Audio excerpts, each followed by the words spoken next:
சமையலுக்கு ஆகக்கூடிய செலவை குறைக்கணும் அப்படின்னு நினச்சாவே நிறைய பேர் என்ன பண்ணுவாங்க தெரியுமா? காய்கறி வாங்குறத குறைச்சிருவாங்க, பழங்கள் வாங்குறத அறவே நிறுத்திடுவாங்க, குவாலிட்டியான பொருட்கள் வாங்குறதுக்கு தயங்குவாங்க. ஆனால் உண்மையிலேயே நம்ம சமையல் செலவை குறைக்கணும் அப்படின்னா சாப்பாட்டை குறைக்க வேண்டிய அவசியமே கிடையாது.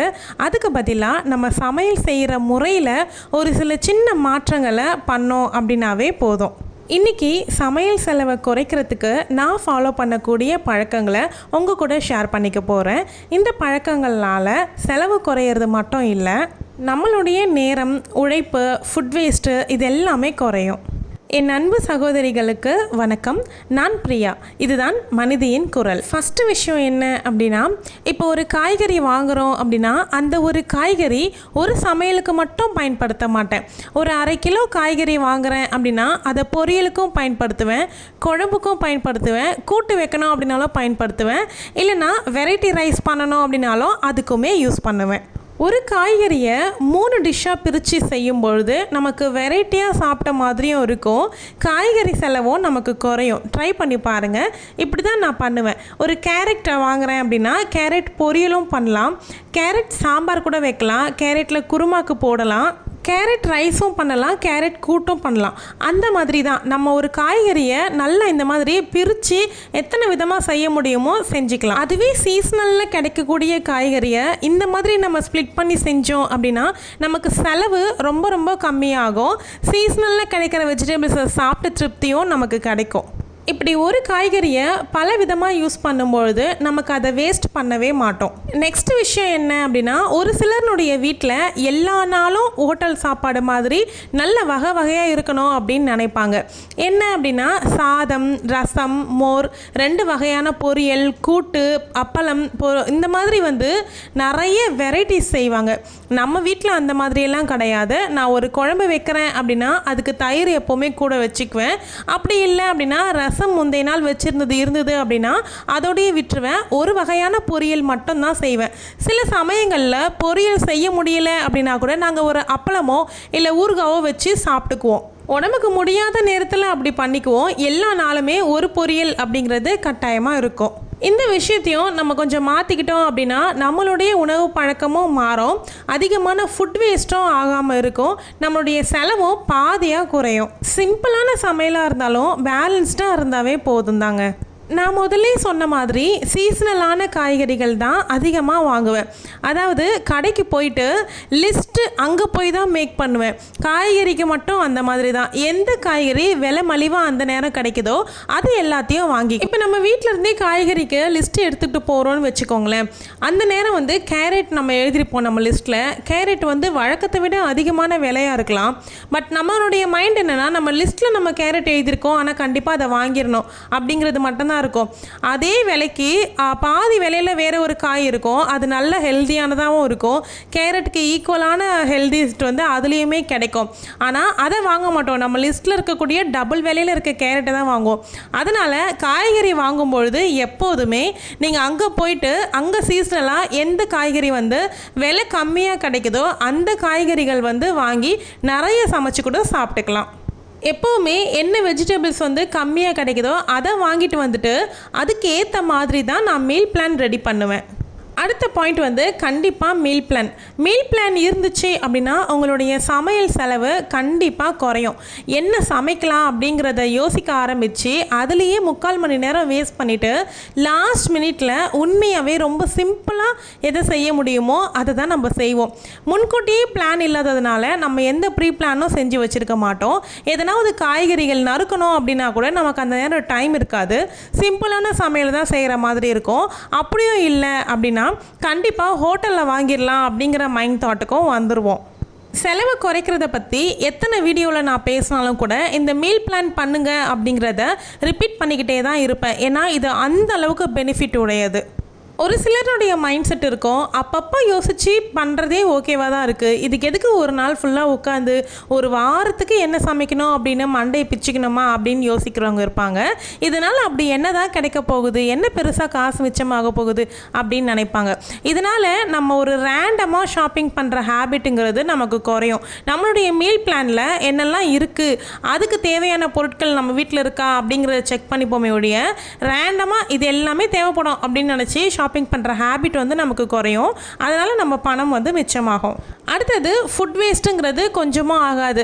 மீல் பிளான் எழுதும்போது நம்ம ஃபேமிலியில் இருக்கவங்க எல்லாருமே இந்த டிஷ்ஷை வந்து சாப்பிடுவாங்களா அப்படிங்கிறத பற்றி யோசித்து தான் நம்ம மீல் பிளான் எழுதுவோம். அதனால் ஃபுட் வேஸ்ட்டுங்கிறது ஆகவே ஆகாது. அதோடு சேர்த்து நம்மளுடைய ப்ரீஷியஸான டைமும் ரொம்பவே சேவ் ஆகும். அடுத்தது பழைய காய்கறிகள் இல்லை பதார்த்தங்கள் இல்லைன்னா வந்து மளிகை பொருட்கள் இதெல்லாமே வந்து ஃப்ரிட்ஜில் என்னென்ன இருக்குது அப்படிங்கிறத நோட் பண்ணுங்கள். நம்ம வந்து கிச்சன் க்ராசரிஸ் அடுக்கி வச்சுருக்க இடத்த மட்டும்தான் நம்ம செக் பண்ணுவோம். மோஸ்ட்லி ஃப்ரிட்ஜை வந்து மறந்துடுவோம். நம்ம ஷாப்பிங் போகும்போது முக்கியமாக சொல்கிறேன்.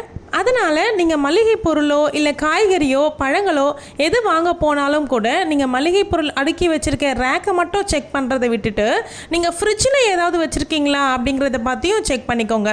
புதுசு வாங்க போகிற எக்ஸைட்மெண்ட்டில் பழசை வந்து நம்ம அப்படியே ஓரம் தள்ளிடுவோம். அதனால் நம்ம பணமும் அங்கே வீணாகுது. இன்றைக்கி நீங்கள் புதுசாக வாங்கி அடுக்க போகிறீங்க எல்லாத்தையும் அப்படின்னா லெஃப்ட் ஓவர் இருக்கிற காய்கறிகள் எல்லாத்தையும் வச்சு ஒரு மீல் பிளான் வந்து ரெடி பண்ணிவிடுங்க.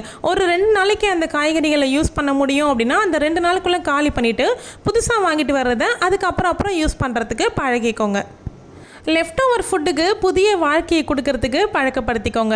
இப்போ சாதம் மீந்து போகுது அப்படின்னாலோ இல்லை சாம்பார் பருப்பு வகைகள் குழம்பு வகைகள் இந்த மாதிரி மீந்துச்சுனாலோ பொரியல் வகைகள் மீந்துருச்சு அப்படின்னா கூட நம்ம அதுக்கு வந்து ஒரு புதுசாக ஒரு வாழ்வு கொடுக்க முடியும்.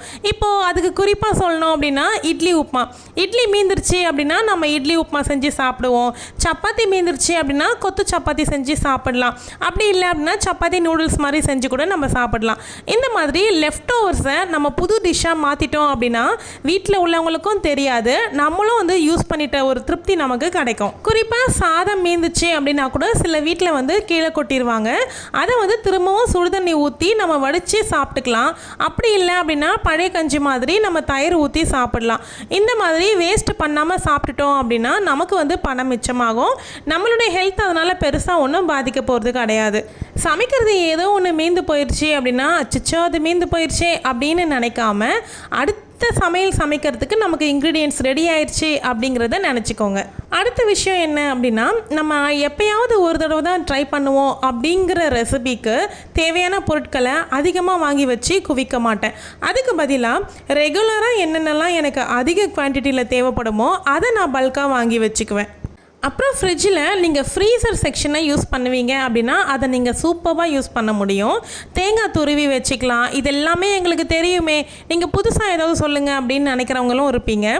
தெரியும் அப்படிங்கிறத தாண்டி தெரிஞ்ச விஷயங்களை நம்ம எத்தனை தடவை அதை பயன்படுத்தியிருக்கோம் நம்மளுடைய வாழ்க்கையில் அப்படிங்கிறத யோசித்து பார்த்தீங்கன்னா ரொம்ப ரொம்ப குறைவாக தான் இருக்கும். நம்ம வீட்லேயே பன்னீர் ரெடி பண்ணி கூட ஃப்ரீசரில் ஸ்டோர் பண்ணி வச்சுக்கலாம். சீஸ் ரெடி பண்ணலாம். அதுக்கப்புறமா வந்து நம்ம வந்து தானிய வகைகள் எல்லாமே ஊற வச்சு அதையுமே வந்து ஃப்ரீசரில் ஸ்டோர் பண்ணி வச்சுக்கலாம். நான் வந்து கன்வெர்ட்டட் ஃப்ரிட்ஜு அப்படிங்கிறதுனால கீழே உள்ள ஃப்ரீசரையுமே வந்து நான் ஃப்ரிட்ஜாக கன்வெர்ட் பண்ணி தான் வச்சுருக்கேன். ஏன்னா எனக்கு ஃப்ரிட்ஜ் ஸ்டோரேஜ் தான் அதிகமாக தேவை, ஃப்ரீசர் எனக்கு அவ்வளோ தேவை கிடையாது. நான் அதிக நாளைக்கு எதுவுமே ஸ்டோர் பண்ணிக்க மாட்டேன். தேவையானதை ஒரு 2-3 நாளைக்கு ஸ்டோர் பண்ணி வச்சுருந்தேன். அது தீர்ந்துச்சுன்னா திரும்பவும் செஞ்சு வச்சுக்குவேன். அடுத்த விஷயம் என்ன அப்படின்னா முடிய போகிற பொருளை உடனே லிஸ்ட்டாக மாற்றிடுங்க. இந்த பொருள் முடிய போகுதுன்னு நீங்கள் அதை யூஸ் பண்ணுற அடுத்த நாள் பார்க்குறீங்க அப்படின்னா அந்த பாட்டிலை நீங்கள் கழுவும் போதே யோசிச்சிடணும், இதை வந்து லிஸ்ட்டில் ஆட் பண்ணிக்கணும் அப்படின்னு சொல்லிட்டு கையோடவே போயிட்டு உங்களுடைய லிஸ்ட்டில் எழுதிடுங்க. ஒரு பொருள் கொஞ்சமாக இருக்கிற வரைக்கும் தான் நமக்கு அது ஞாபகம் இருக்கும் வாங்கணுன்றது. கம்ப்ளீட்டாக தீர்ந்துருச்சு அப்படின்னா அதை கண்டிப்பாக நெக்ஸ்ட்டு பர்ச்சேஸில் கூட மறந்துடுவோம். அதனால் மறக்காமல் நோட் பண்ணி வச்சிட்டோம் அப்படின்னா நம்ம மிஸ் பண்ணாமல் அடுத்த பர்ச்சேஸ்க்கு அதை வாங்கிட முடியும். அடுத்த விஷயம் என்ன அப்படின்னா நீங்கள் பல்காக வாங்குறது தப்புன்னு நான் சொல்ல வரல. ரேராக யூஸ் பண்ணக்கூடிய விஷயங்களை பல்காக வாங்குறத அவாய்ட் பண்ணிக்கணும் அப்படின்னு தான் சொல்லுவேன். ரெகுலராக நமக்கு யூஸ் ஆகுது. அதே மாதிரி சோப் ஐட்டம்ஸு, கார்பேஜ் பேக்ஸு இது எல்லாமே வந்து நம்ம நிறைய வாங்கி ஸ்டோர் பண்ணிக்கலாம். அதெல்லாம் எதுவுமே ஆகாது. மற்றபடி சீக்கிரமாக வண்டு வைக்கக்கூடிய விஷயங்கள் எல்லாமே நம்ம அதிகமாக வாங்கிட்டோம் அப்படின்னா வேஸ்ட் ஆயிரும். அதனால் அதிகமாக நீங்கள் யூஸ் பண்ணுவீங்க, இது எனக்கு எப்போவுமே நிறைய இருந்துச்சுன்னா யூஸ் ஆகிட்டே தான் இருக்கும் அப்படிங்கிறத நீங்கள் பல்காக ஆஃபரில் கிடைக்குது அப்படின்னும் போது வாங்கி வச்சுக்கலாம். ரேராக யூஸ் பண்ணுறத ஆஃபரில் இருக்குது அப்படிங்கிறதுக்காக வாங்கி வச்சுட்டிங்க அப்படின்னா உங்களுடைய பணம் வந்து வீணாக போயிடும். அதே மாதிரி மோஸ்ட்டாக நம்ம ஸ்நாக்ஸ் ஐட்டம்ஸ்க்கு அதிகமாக செலவு பண்ணுவோம். அதுவுமே வாரத்துக்கு ஒரு 2 ஸ்நாக்ஸ் வந்து நீங்கள் வீட்டில் ரெடி பண்ணி வச்சுக்கிட்டீங்க அப்படின்னா அதை வச்சே ஸ்கூல் டேஸை ஓட்டிடலாம்.